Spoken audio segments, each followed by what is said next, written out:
We are told that starting a successful business requires a piece of paper. Society expects you to borrow six figures, sit in a classroom for 2 to 4 years, and absorb complex management theories before you're allowed to call yourself an entrepreneur. Business school curricula optimize for the management of mature, large-scale systems. They provide the tools for administration, which rarely overlap with the chaotic, experimental skills needed to build a venture from zero. That is why many of the most successful founders entirely bypassed this theoretical system. They ignored the case studies, went straight into the real world, ran fast experiments, and contacted the market directly. The spreadsheet isn't the territory. A business is essentially an exercise in human psychology.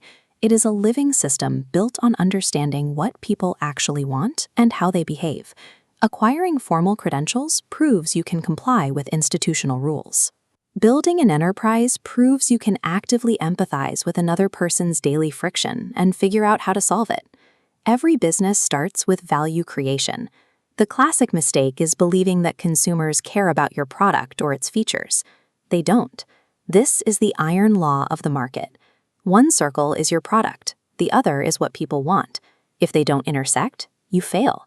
Successful founders market the emotional result, a customer's bid for relief, status, or connection. A struggling founder tries to force a clever invention onto an indifferent public. A successful founder identifies a point of friction in someone's day and simply removes it. A business survives only as long as it solves a problem for its customers. When the value stops reaching the user, the revenue stops reaching the founder.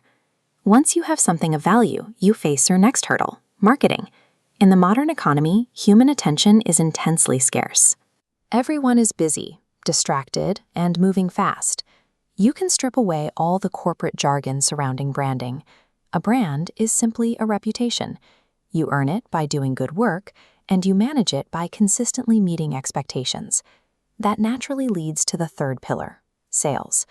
Selling is an exercise in dismantling a stranger's natural skepticism. When someone approaches you with an offer, your default biological state is to protect yourself from a bad deal. You bridge that gap through aligned incentives and social proof.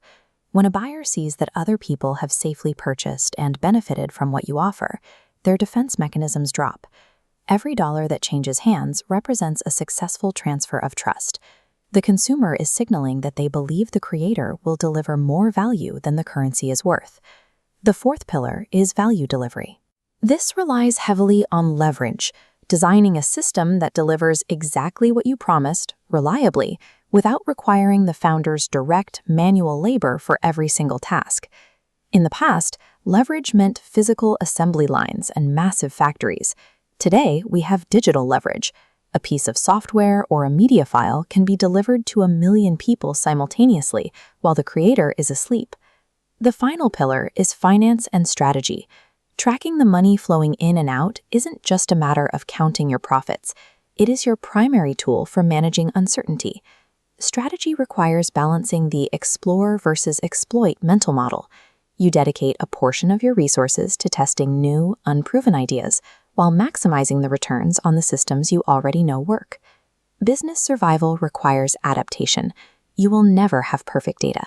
Long-term progress belongs to those who make decisions with incomplete information, watch the real-world results, and learn faster than their competitors.